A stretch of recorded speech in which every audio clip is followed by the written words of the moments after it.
बिस्मिल्लाहिर्रहमानिर्रहीम अस्सलाम वालेकुम। आज की इस वीडियो में हम एक्सरसाइज 4.3 को कंप्लीट सॉल्व करेंगे। इस एक्सरसाइज में हम पॉलिनोमियल्स का एचसीएफ निकालेंगे। एचसीएफ होता है हाईएस्ट कॉमन फैक्टर। तो चलिए देखते हैं इस एक्सरसाइज को। वीडियो के डिस्क्रिप्शन में आपको तमाम क्वेश्चंस के टाइम कोड्स मिल जाएंगे। आप उन टाइम कोड्स के ज़रिए किसी भी स्पेसिफिक क्वेश्चन पे जा सकते हैं।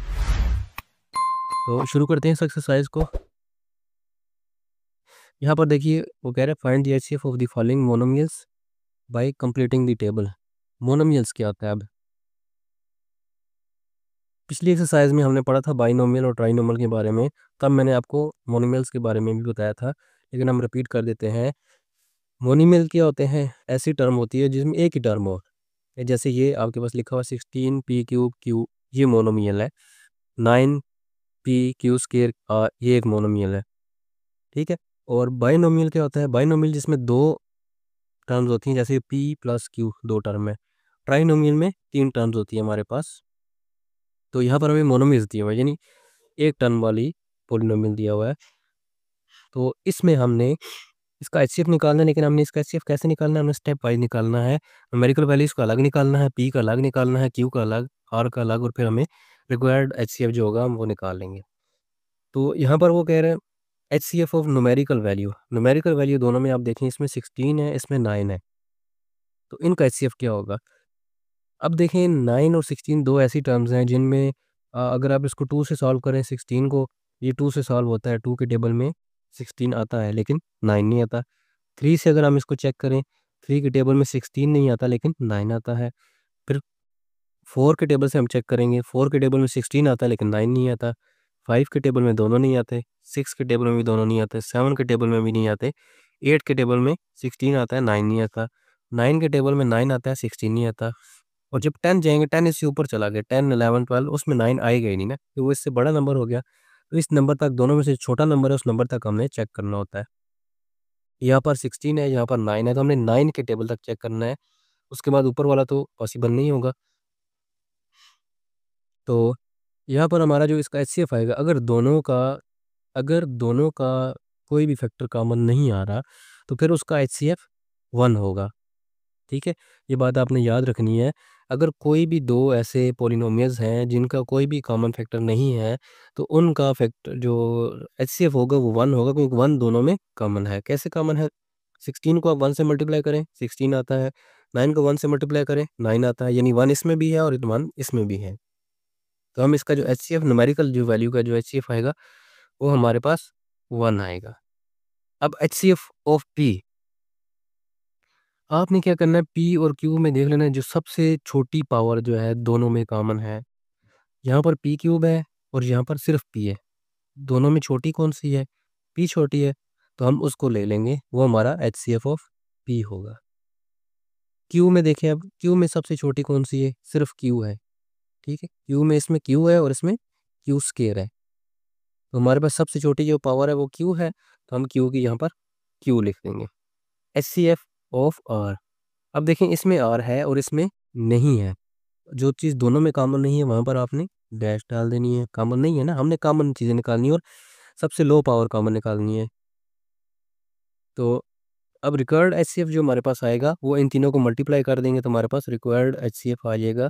1 को पी से मल्टीप्लाई करें, पी आएगा, P multiply by Q, P Q, ये हमारा एक स्टेप, एक जो पार्ट है इसका सॉल्व हो गया। दूसरा देखते हैं, अब यहाँ पर हमारे पास 10 है, 5 है, 15 है। 2 के टेबल से अगर हम चेक करें, 2 के टेबल में 10 आता है लेकिन 5 और 15 2 के टेबल में नहीं आते। फिर हम 3 के टेबल से चेक करते हैं, 3 के टेबल में 10 नहीं आता और 5 भी नहीं आता, लेकिन 15 आता है। तो हमने ऐसा ऐसा नंबर ढूंढना है जो तीनों को डिवाइड करे, पूरा पूरा कंप्लीट डिवाइड करे।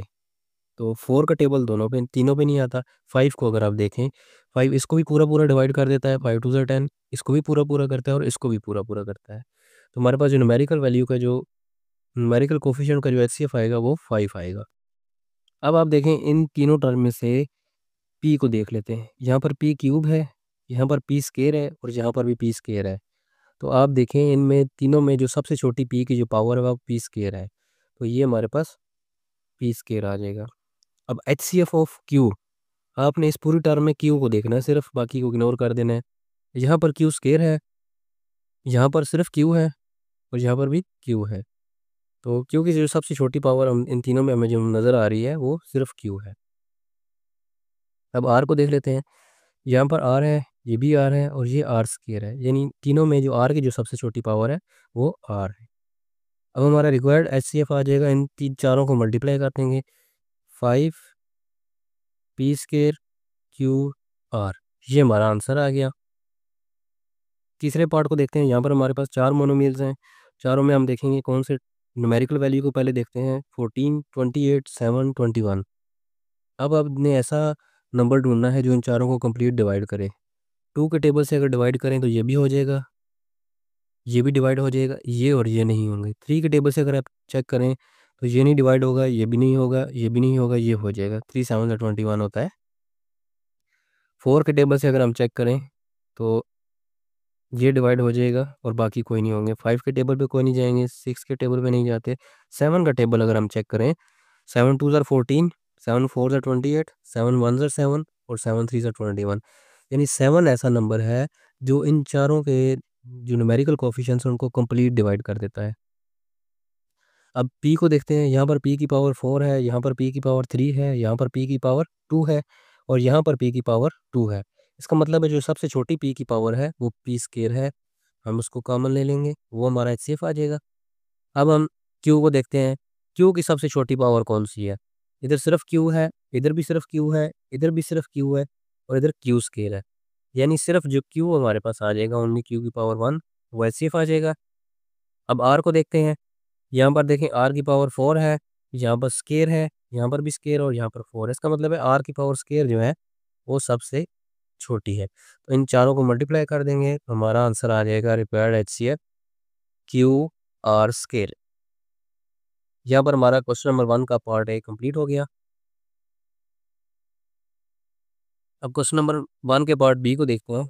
If all common factors with this power of 3 unknown polynomials, अगर कोई ऐसा अननोन पॉलिनोमियल है जिनका हमें पता ही नहीं है वो क्या है, ठीक है, लेकिन उनके उसने ये जो लीस्ट पावर फैक्टर जो दे दिए हमें, यानी 2 स्केयर 3 और P Q and P plus Q, यानी ये सारे इसने कॉमन फैक्टर दे दिए जैसे हमने यहाँ पर निकाले थे न्यूमेरिकल वाले, और ये पी वाला क्यू वाला वो सारे उसने कॉमन हमें यहाँ पर बता दिए। Then what would be their HCF, तो उनका एचसीएफ क्या होगा?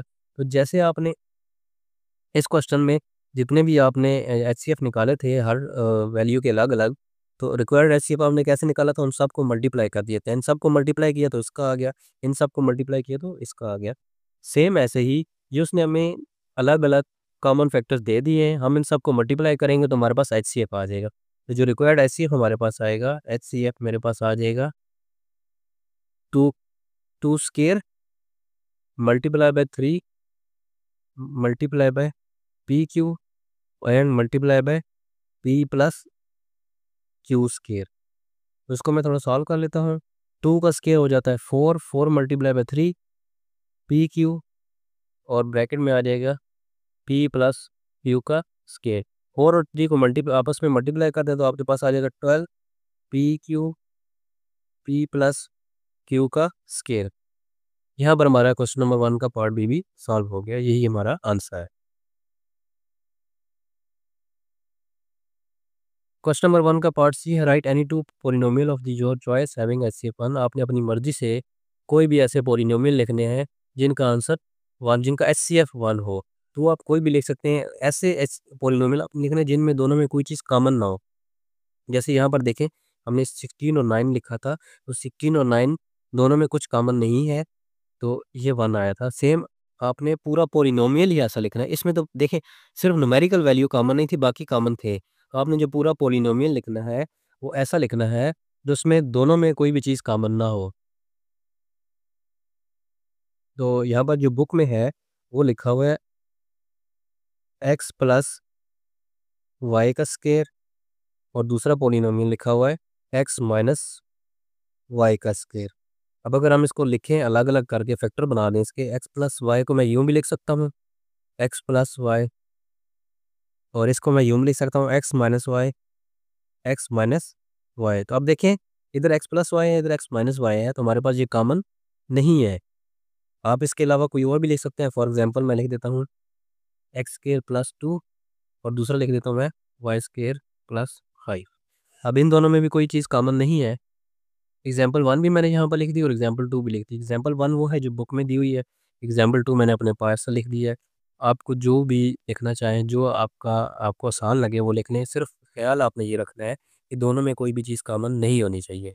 क्वेश्चन नंबर 1 का पार्ट डी सॉल्व करते हैं। The only common factor of two polynomials is m minus n and the only uncommon factor is m square plus n square. Can you guess the unknown polynomials.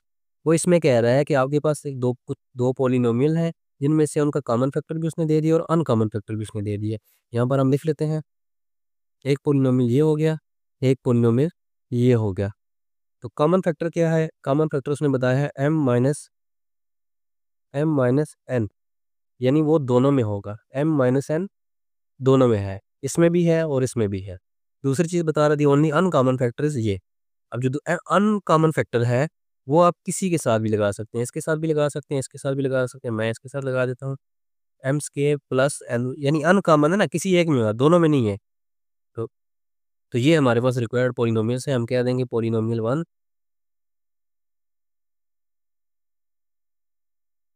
Is m minus N, M square plus N square. और second polynomial होगा हमारे पास, second polynomial is m minus n. ये हमारा answer आ गया question number 1 के part D का। क्वेश्चन नंबर 1 का पार्ट डी सॉल्व करते हैं। यहाँ पर कह रहा है can you guess HCF of two polynomials. ये हमें दो पॉलिनोमियल दिए गए हैं, इनका हमने एचसीएफ गेस करना है विदाउट एनी प्रोसीजर। आपने बगैर सोल्यूशन के, बगैर सॉल्व किए वैसे ही गेस करना है। तो अगर आप इनको देखें, ये लिखा हुआ है x Q plus 5x plus 1, और ये भी वही लिखा हुआ है, सिर्फ तरतीब चेंज होगी, x Q plus 5x plus 1।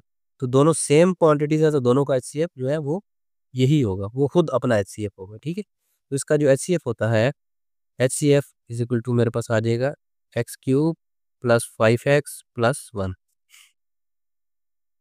Find the H C F of the following by factorization. Question number 2 है हमारे पास, इसको हमने फैक्टराइज करना है और इसका एच सी एफ निकालना है। तो यहाँ पर हम सेंटर में लाइन लगा लेते हैं। एक तरफ हम एक क्वांटिटी लिख लेते हैं x प्लस वाई का स्केयर, और दूसरी तरफ हम दूसरी क्वांटिटी लिख लेते हैं X square minus Y square. अब इसको मैं लिख सकता हूँ x plus Y, X plus Y, और इसको मैं लिख सकता हूँ, ये देखिए ये मेरे पास फार्मूला बन रहा है a square minus B square. तो इसको मैं लिख सकता हूँ ए, यानी यहाँ पर, चले फार्मूला पहले लिख लेते हैं। यहाँ पर फार्मूला में लगा देता हूँ A plus B, A minus B जो इक्वल होता है a square minus B square. ये हमारा फार्मूला है। अब इस फार्मूले के अकॉर्डिंग हम इसको लगा देते हैं। X square minus Y square को मैं लिख सकता हूँ X plus Y, X minus Y. अब देखिए यहाँ पर इसमें और इसमें हमारे पास कौन सी चीज़ कॉमन है, मैं इसको अंडरलाइन कर देता हूँ। ये वाला और ये वाला हमारे पास कॉमन है, यही हमारा आंसर आ जाएगा। जो एच सी एफ आएगा हमारा, H C F is X plus Y. ये हमारा इस क्वेश्चन का आंसर है। क्वेश्चन नंबर 3 है हमारे पास। यहाँ पर आप देखें, हमें दिया हुआ है इसने ए माइनस बी का होल क्यूब दिया हुआ है, यहाँ पर a square minus 2ab plus b square. इसको मैं लिख सकता हूँ a minus B, A minus B, A minus b. ठीक है, और ये मेरे पास एक फार्मूला बन रहा है a square minus 2ab plus b square. तो ये हमने फार्मूला पढ़ा था, ये हो जाएगा ए, ये जो दोनों स्केयर वाली वैल्यू है ये वहाँ आ जाएंगी, और साइन जो होगा इसका आएगा जो 2 के साथ है, और इसका स्केयर बन जाएगा। फिर ये मेरे पास आ जाएगा, इसको मैं इसी तरह लिखूंगा ए माइनस बी, ए माइनस बी, ए माइनस बी, और इसको मैं लिख दूंगा ए माइनस बी, ए माइनस बी। अब देखें इसमें हमारे पास कॉमन कौन कौन सी चीज़ें हैं। इसमें हमारे पास ए माइनस बी 2 दफ़ा कॉमन है, ये और ये दोनों कॉमन है हमारे पास। हम इसको लिख देंगे, इसका जो एच सी एफ आएगा, H C F is A minus B, A minus B. तो इसको थोड़ा मज़ीद सॉल्व करेंगे, ये आ जाएगा मेरे पास ए माइनस बी का स्केयर आ जाएगा, और इस स्केयर को हम ओपन कर देंगे, ये मेरे पास आ जाएगा a square minus 2ab plus b square. यही हमारा आंसर है और यही हमारा रिक्वायर्ड HCF है। क्वेश्चन नंबर 4 है हमारे पास। यहाँ पर देखिए हम इसमें ए है और इसमें भी ए मौजूद है और बी भी दोनों में है। तो जो चीज़ें कॉमन आ सकती हैं हम पहले उनको कॉमन निकाल लेते हैं। तो इसमें मैं कॉमन ले लूँगा सबसे छोटी पावर। सबसे छोटी पावर कौन सी है? ए की ए, और बी की सबसे छोटी पावर कौन सी है? बी। ये दोनों मैंने कॉमन ले लिए। अब इसमें से ए क्यूब में से एक पावर मैंने कॉमन ले ली, बाकी बचा ए स्क्वायर। सेम ऐसे ही बी भी चला गया बाहर। अब इसमें से जब मैंने ए कॉमन लिया तो ए यहाँ पर आ गया, बी की एक पावर कॉमन ली तो बाकी बचा बी स्क्वायर। सेम ऐसे ही यहाँ पर हम करते हैं, सेम ऐसे ही यहाँ पर भी हम करेंगे। यहाँ पर देखिए ए की पावर 5 है और ए की पावर 2 है, यानी ए की जो सबसे छोटी पावर है वो ए की पावर 2 है। मैं ए की पावर 2 कॉमन ले लूँगा। अब बी को देखता हूँ, बी की पावर बी स्क्वायर और बी की पावर 5 है, तो बी स्क्वायर जो है ये मेरे पास कॉमन आ जाएगा। अब यहाँ पर क्या बचेगा? जब ए की पावर 5 में से ए की पावर 2 मैंने कॉमन ले ली तो बाकी बचा ए की पावर 3। इसी तरह बी स्क्वायर पूरा बाहर चला गया, माइनस का निशान आ जाएगा। ए स्क्वायर कंप्लीट बाहर आ गया। 5 में से जब स्क्वायर कॉमन लिया तो बाकी बचा बी क्यूब। इसको थोड़ा मजीद करेंगे फैक्टराइज। इस पूरे को मैं लिख लेता हूँ ए बी स्क्वायर, और इसको मैं लिख लेता हूँ ये हमारा A cube minus B cube का फार्मूला लग जाएगा। क्या आ जाएगा? A minus B A square. Formula minus का हो तो यहाँ पर प्लस आता है, A B plus B square. थोड़ा सा इसको मजीद फैक्टराइज करते हैं हम। इसको मैं लिख सकता हूँ ए बी यानी स्क्वायर है ना, दो दफ़ा मैं इसको लिख सकता हूँ a minus B A square plus a B plus B square. इसको भी थोड़ा सा मजीद फैक्टराइज कर लेते हैं। ये मेरे पास आ जाएगा A B A square minus B square को मैं लिख सकता हूँ ए प्लस बी और ए माइनस बी। दोनों कंप्लीट फैक्टराइज हो गए हैं। अब हम देखते हैं इनमें क्या क्या कॉमन है हमारे पास। तो अगर आप देखें ये ए बी और ए माइनस बी दोनों में कॉमन है, तो हमारे पास जो रिक्वायर्ड HCF आ जाएगा, HCF is A B A minus B. आप चाहें तो इसको इस तरह लिख दें, चाहें तो इसको सॉल्व कर दें, a square b minus a b square. यही हमारा आंसर है। क्वेश्चन नंबर 5 है हमारे पास, इसको स्टार्ट करते हैं। यहाँ पर देखें अब x माइनस 49 लिखा हुआ, मैं इसको लिख सकता हूँ x का स्क्वायर माइनस 7 का स्क्वायर। और ये इसको मैं फैक्टराइज कर लेता हूँ मिड टर्म को ब्रेक करके। मिड टर्म को आपने ब्रेक करना है, 21 को 1 से मल्टीप्लाई करें, आपके पास आंसर आएगा 21 माइनस का। अब आपने इसके दो ऐसे फैक्टर बनाने हैं जिनको आप ऐड या सब्ट्रैक्ट करें तो आंसर आपके पास -4 आना चाहिए। तो वो आपके पास आएंगे 7 और 3। 7 और 3 को जब आप सॉल्व करेंगे तो -4 आ सकता है। कैसे आएगा? आपको -4 चाहिए तो आपने 7 के साथ माइनस लगा देना और 3 के साथ प्लस लगा देना है। सेम ऐसे ही -7 को जब 3 से मल्टीप्लाई करेंगे तो -21 आ जाएगा। -7 में 3 ऐड करेंगे तो -4 आ जाएगा। ये हमारे पास दो फैक्टर आ गए इसके। इसको मैं लिख लेता हूँ x square minus 7x plus 3x minus 21। यहाँ पर मैं x कॉमन ले लूँगा, x माइनस 7 आ जाएगा और यहाँ पर मैं 3 कॉमन ले लूँगा। यहाँ से आप पहले इसको यूँ कर लें, x माइनस 7 लिखें। अब x को कौन सी क्वांटिटी से मल्टीप्लाई करूँ तो 3x आएगा मेरे पास, वो है 3। और पॉजिटिव होगा तो ये भी पॉजिटिव है, ये भी पॉजिटिव है, होगा तब पॉजिटिव आंसर आएगा। यहाँ पर आप x माइनस 7 दोनों में कॉमन है, वो कॉमन ले लें, बाकी बचा x प्लस 3। ये सॉल्व हो गया। अब हम इसको सॉल्व करते हैं। ये ए स्क्वायर माइनस बी स्क्वायर बन गया। इसको मैं लिख सकता हूँ x माइनस 7 x प्लस 7। अब देखिए आप इन दोनों में हमारे पास x माइनस 7 कॉमन आ रहा है। हम लिख देंगे HCF इज x माइनस 7। यही हमारा इस क्वेश्चन का आंसर है। क्वेश्चन नंबर 6 है हमारे पास। इन दोनों को हमने मिड टर्म ब्रेक करके सॉल्व करना है। पहले इसकी मिड टर्म को ब्रेक करते हैं। 12 को 1 से मल्टीप्लाई किया 12 आ गया। ऐसे ही इसके फैक्टर ढूंढने हैं, 12 के -12 पे ऐसे फैक्टर ढूंढने हैं कि मल्टीप्लाई करें तो 12 आए और ऐड या सब्ट्रैक्ट करें तो 4 आए। ठीक है, ऐड या सब्ट्रैक्ट करें तो 1 आए। देखें x के साथ 1 है ना, हमें 1 चाहिए, तो ये बनते हैं 4 और 3। अब 4 3 को मल्टीप्लाई करें 12 आता है, लेकिन 4 और 3 को किस तरह सॉल्व करें, यानी 4 के साथ कौन सा साइन लगाएं और 3 के साथ कौन सा साइन लगाएं कि हमारे पास आंसर जो है पॉजिटिव 1 आए। हमें पॉजिटिव 1 चाहिए तो हम 4 के साथ प्लस लगा लेते हैं, 3 के साथ माइनस।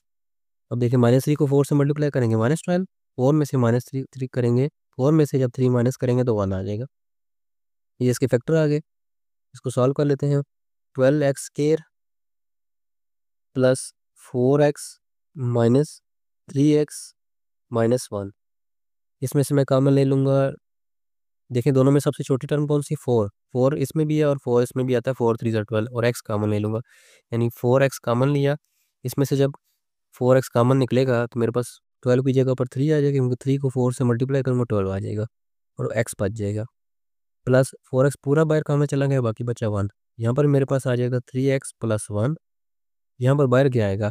अब देखिए आप यहाँ पर आपको बाहर ऐसी 3x की 3x को कौन से नंबर से आप मल्टीप्लाई करें तो आपके पास -3x आए, तो वो है -1। -1 को 3x से मल्टीप्लाई करेंगे तो -3x आ जाएगा, -1 को +1 से मल्टीप्लाई करेंगे तो -1 आ जाएगा।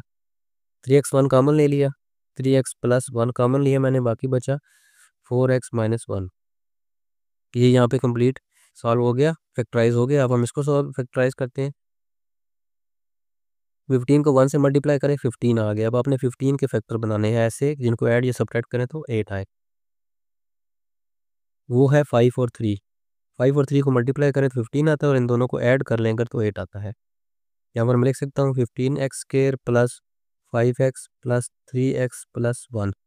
यहाँ पर आप देखें दोनों में कौन सी चीज़ कॉमन है, छोटी 5 कॉमन है और x कॉमन है, यानी मैं 5 और x को कॉमन ले लूँगा, बाकी इधर बचेगा मेरे पास 3x और यहाँ पर 1 आ जाएगा। पूरा 5x कॉमन चला गया ना, बाकी बचा 1। सेम ऐसे यहाँ पर आ जाएगा 3x प्लस 1, यहाँ पर क्या आएगा 1। 1 से जब मैं इसको मल्टीप्लाई करूँगा तो 3x आ जाएगा। 3x कॉमन ले लिया, 3x प्लस 1 मैंने कॉमन ले लिया, बाकी बचा 5x प्लस 1। ये भी कंप्लीट फैक्टराइज हो गया। अब आप देखें इन दोनों में कॉमन कौन सा है, तो ये हमारे पास 3x प्लस 1 इसमें भी कॉमन है, 3x प्लस 1 इसमें भी कॉमन है। तो हमारा जो HCF आ जाएगा, HCF इज़ 3x प्लस 1। यही हमारा इस क्वेश्चन नंबर 6 का आंसर है। क्वेश्चन नंबर 7 को स्टार्ट करते हैं। यहाँ पर आप देखें ये लिखा हो मेरे पास सी स्केयर माइनस एक्स स्केयर, तो मैं इसको लिख सकता हूँ सी और एक्स दोनों के ऊपर स्केयर है ना, तो मैंने इनको एक स्केयर के अंदर लिख दिया माइनस डी स्केयर। अब ये आपके पास जो फॉर्म बन गई है a square minus B square वाली फॉर्म बन गई है, तो मैं इसको लिख सकता हूँ सी एक्स प्लस डी और सी एक्स माइनस डी। और ये वाला जो दूसरे पार्ट को हम देखें तो यहाँ पर देखें हमारे पास इन दोनों में कॉमन ले लेते हैं और इन दोनों में कॉमन ले लेते हैं। देखते हैं कौन कौन सी चीज़ें कॉमन आती हैं। तो यहाँ पर मेरे पास कॉमन आ रहा है सी कॉमन आ रहा है दोनों में और एक्स कॉमन आ रहा है। यहाँ से जब सी निकल गया बाकी बचा एक और एक एक्स निकल गया तो एक एक्स बच गया, माइनस सी एक्स निकल गया बाकी बचा बी। अब यहाँ पर हम कौन सा, यहाँ पर हमने जो कॉमन लेना है आप देखें ए इसमें है इसमें नहीं है, डी इसमें है इसमें नहीं है, एक्स इसमें है, ए इसमें है इसमें नहीं है, डी इसमें है और इसमें भी है, एक्स इधर है इधर नहीं, यानी डी सिर्फ कॉमन आ रहा है मेरे पास। यहाँ पर मैं डी को कॉमन ले लूँगा प्लस डी को, तो यहाँ पर बाकी बचेगा ए एक्स माइनस बी, ए एक्स माइनस बी यहाँ पर मेरा आ जाएगा, दोनों में कॉमन आ रहा है, बाकी बचेगा सी एक्स प्लस डी। अब देख लें आप तो कि इन दोनों टर्म में हमारे पास कौन सी चीज़ कॉमन आ रही है, वो है सी एक्स प्लस डी इधर भी है और सी एक्स प्लस डी इधर भी है। हमारा जो रिक्वायर्ड एच सी एफ होगा, जो हमारा आंसर होगा वो H C F is C X plus D. यही हमारा इस क्वेश्चन का आंसर। क्वेश्चन नंबर 8 है हमारे पास, जहाँ पर देखें हमारे पास 3 टर्म्स हैं। तो पहले एक टर्म को सॉल्व कर लेते हैं, इसको सॉल्व कर लेते हैं M square minus N square. इसको सॉल्व करेंगे तो ये मेरे पास आ जाएगा M minus N M plus M. यहाँ पर ये हमारा सॉल्व है। अब हम इसको ले लेते हैं, इसको मैं सॉल्व करूँगा तो एम 4 माइनस एन की 4 है, इसको मैं लिख सकता हूँ एम स्केयर का स्केयर माइनस एन स्केयर का स्केयर। और ये मेरे पास बन गया ए स्केयर माइनस बी स्केयर, तो इसको मैं लिख सकता हूँ एम स्केयर यानी एक बारी प्लस के साथ और एक बारी माइनस के साथ। अब अगेन मेरे पास ये ए स्केयर माइनस बी स्केयर बन गया, तो मैं इसको भी एक्सपेंड कर लेता हूँ। ये आ जाएगा M square plus N square और यहाँ पर मैं लिख दूंगा M plus N M minus N. दूसरी भी कंप्लीट होगी हमारे पास। अब तीसरी को देखते हैं। m6 माइनस n6, ये मेरे पास हो जाएगा। इसको मैं लिख सकता हूँ m क्यूब का स्केयर, यानी m क्यूब 2 बार ही है, ठीक है, तो पावर 6 बन जाती है, माइनस n क्यूब का स्केयर। अब ये देखें, ये स्केयर माइनस बी स्केयर बन रहा है, तो मैं इसको लिख सकता हूँ m cube plus n cube और m cube minus n cube. अब हम क्यूब के दोनों फार्मूले लगा लेते हैं, एक बारी प्लस वाला लगेगा, एक बारी माइनस वाला। तो प्लस वाला लगाते हैं, इसमें आएगा m plus n m square minus M N plus N square, ये वाला लग गया। अब इसको माइनस वाला लगाते हैं, माइनस वाले में यहाँ माइनस आएगा और यहाँ पर प्लस आएगा, M square plus M N plus N square. तो इनको थोड़ा सा तरतीब कर लेते हैं, M plus N, M minus N, M square minus M N plus N square, M square plus M N plus N square. तो ये हमारे पास तीनों को मैंने फैक्टराइज कर लिया। तो अब आप देखें इन तीनों में कौन सी चीज़ें कॉमन आ रही है हमारे पास। यहाँ पर आप देखिए हमारे पास कॉमन आ रहा है एक, पहले जो पार्ट है इसमें हमारे पास m प्लस एन और m माइनस एन है, दूसरे पार्ट में हमारे पास m प्लस एन और m माइनस एन है, ठीक है। और ये तीसरा पार्ट है हमारे पास, इसमें भी m प्लस एन और m माइनस एन है। यानी हमारा जो कॉमन फैक्टर आ रहा है, ये देखिए, ये और ये आ रहा है, तीनों में ये कॉमन है। तो हमारा जो HCF होगा वो होगा HCF इज, वो आ जाएगा मेरे पास m plus N, m minus N, और इसको मैं लिख सकता हूँ m square minus n square. यही हमारा इस क्वेश्चन का आंसर है। क्वेश्चन नंबर 9 है, इसको सॉल्व करते हैं। पहले एक को फैक्टराइज कर लेते हैं, फिर दूसरे को, फिर तीसरे को, और फिर देख लेंगे इन तीनों में क्या कॉमन है। तो शुरू करते हैं। पहले वाले को मैं लिख लेता हूँ, a x square plus 2a square x plus a cube. तो इसमें आप देखें ए ऐसी टर्म है जो तीनों में कॉमन आ रही है, एक्स इसमें नहीं है। इन दोनों में एक्स है लेकिन इसमें नहीं है। ए ऐसी वाहिद क्वांटिटी है जो तीनों में है, तो मैं ए को कॉमन लूँगा, लेकिन ए की कौन सी पावर कॉमन लूँगा, जो सबसे छोटी होगी। यहाँ पर ए क्यूब है, यहाँ पर ए स्केयर और यहाँ पर ए है, तो सिर्फ ए कॉमन आ जाएगा, बाकी बचेगा x square plus 2ax plus a square. तो इसको मैं लिख सकता हूँ, ये देखें, a square plus 2ab plus b square है, तो मैं इसको लिख सकता हूँ स्केयर वाली पहली टर्म, स्केयर वाली दूसरी टर्म, साइन कौन सा आएगा, जो 2 के साथ है, प्लस, और होल स्केयर हो जाएगा। और इसको मैं लिख सकता हूँ a x plus a x plus a square को मैंने फैक्टराइज करके इस तरह लिख दिया। पहली टर्म मेरे पास सॉल्व होगी, दूसरी को देखते हैं। 2a x square minus 4a square x minus 6a cube. यहाँ पर हम देखें न्यूमेरिकल वैल्यू को, अगर हम देखें तो 2 जो है कॉमन आ रहा है सब में, 2 इसमें भी है, 2 2 ज़र 4 और 2 3 ज़र 6, यानी तीनों में जो है 2 ऐसा नंबर है जो तीनों को डिवाइड करता है। और फिर ए भी कॉमन आ रहा है, ए इसमें भी है, इसमें भी है, इसमें ए की सबसे छोटी पावर 1 है, यानी यहाँ पर आ जाएगा 2a कॉमन आ जाएगा।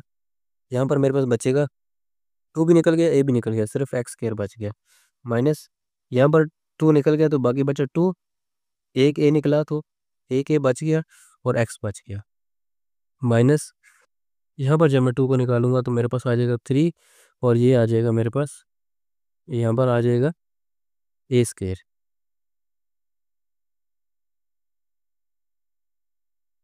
अब हमने इसको फैक्टराइज करना है, मिड टर्म को ब्रेक करके 3 को 1 से मल्टीप्लाई करें, 3 आ गया। इसके दो ऐसे फैक्टर बनाने हैं जिनको ऐड या सब्ट्रैक्ट करें तो -2 आए। 3 के हमने ऐसे फैक्टर बनाने हैं उनको ऐड या सब्ट्रैक्ट करें तो -2 आए, वो है 3 1। 3 को 1 से सब्ट्रैक्ट करें लेकिन हमें -2 चाहिए, तो आप 3 के साथ माइनस लगा दें, 1 के साथ प्लस लगा दें, तो ये मेरे पास आ जाएंगे 2a एक्स स्केयर, यहाँ पर मेरे पास आ जाएगा -3ax और प्लस ax -3a स्केयर। इसको मैं लिख सकता हूँ, इन दोनों में हमारे पास x कॉमन आ रहा है, x को कॉमन लिए, यहाँ पर बचा x -3a, और सेम ऐसे ही यहाँ पर मेरे पास x -3a आएगा, एक्स को कौन सी क्वांटिटी से मल्टीप्लाई करूँ तो ए एक्स आ जाए, वो ए है प्लस का। ये मेरे पास आ जाएगा 2a। इन दोनों में अब देखें एक्स माइनस 3a कॉमन आ रहा है, तो ये आ जाएगा मेरे पास एक्स माइनस 3a। और ये बाकी बचेगा एक्स प्लस ए। ये 2a अलग है, ये बाहर बड़ी ब्रैकेट, इसको कर लें आप। इन दोनों में एक्स माइनस 3a कॉमन आया, बाकी बचा एक्स प्लस ए। ये भी फैक्टराइज हो गया हमारा। अब तीसरी टर्म को फैक्टराइज करते हैं। तीसरी टर्म मेरे पास है 3ax प्लस ए स्केयर का स्केयर। इसको मैं लिख सकता हूँ 3ax plus a square ax plus a square. अब आप देखें, इसमें भी ए कॉमन आ रहा है और इसमें भी ए कॉमन आ रहा है, तो हम दोनों में से ए कॉमन निकालेंगे। पहले इसका निकाल लेते हैं। ये हो जाएगा 3, इसमें से जब मैं ए निकालूंगा ये हो जाएगा 3ax प्लस ए आ जाएगा। ठीक है, एक ए बाहर निकल गया हमारा। इसको भी फिलहाल छोड़ देते हैं, इसको अगले स्टेप में करेंगे ए एक्स प्लस ए स्केयर। दूसरा करते हैं सॉल्व। 3a एक्स प्लस ए इसी तरह रहेंगे। अब इसमें से जब मैं ए निकालूंगा तो ये आ जाएगा ए एक्स प्लस ए। ये ए इसके साथ मल्टीप्लाई हो जाएगा, ये हो जाएगा 3a square x plus a x plus a. अब इसको दोबारा फैक्टराइज कर दें। 3a multiply by a x plus a x plus a. अब आप देखें इन तीनों में कौन सी चीज़ कॉमन आ रही है, तो तीनों में ए भी कॉमन आ रहा है। इसमें भी ए है, इसमें भी ए है और इसमें भी ए है। एक्स प्लस ए एक बार इसमें है, एक्स प्लस ए एक बार इसमें है और एक्स प्लस ए एक बार इसमें है। इसमें दो बार ही आ रहा है, इसमें दो बार ही आ रहा है, लेकिन इसमें एक बार ही आ रहा है। तो हम एक बार ही कॉमन, जो तीनों में कॉमन होगा ना, हम उसको लेंगे। तो ये मेरे पास आ जाएगा, इसका जो एचसीएफ आएगा, एचसीएफ आ जाएगा मेरे पास ए, इसमें भी है। ये देखें फाइनल हमारे पास ये हो फैक्टराइज हो गया है, पहली टर्म ए। दूसरे में देखते हैं, दूसरे की फाइनल ये पोजीशन है, इसमें हमारे पास ए है। और तीसरे की हमारे पास ये पोजीशन है, इसमें भी ए है। तीनों का ए लिख दिया। अब एक्स प्लस ए इसमें भी दो बारी कॉमन है, इसमें एक बारी कॉमन है एक्स प्लस ए, और इसमें भी दो बारी कॉमन है। तो जो सबसे कम वाला होगा यानी एक बारी वाला, वो हम लिख देंगे एक्स प्लस ए। यही हमारा इस क्वेश्चन का आंसर है। आप चाहे तो इसको मजीद सॉल्व कर लें, ए एक्स प्लस ए स्केयर कर लें, तब भी कोई फ़र्क नहीं पड़ेगा। ये दोनों सेम आंसर है, एक ही बात है। तो अगर आप लोगों को हमारी वीडियोस अच्छी लगे, पढ़ाने का स्टाइल अच्छा लगे, तो आप हमारे चैनल को सब्सक्राइब करें। हमारे चैनल को आप सब्सक्राइब करें ताकि आपको हमारे आने वाली नेक्स्ट वीडियो मिले। मिलते हैं इंशाल्लाह नेक्स्ट वीडियो में। अपना बहुत सारा ख्याल रखिएगा। अल्लाह हाफिज़।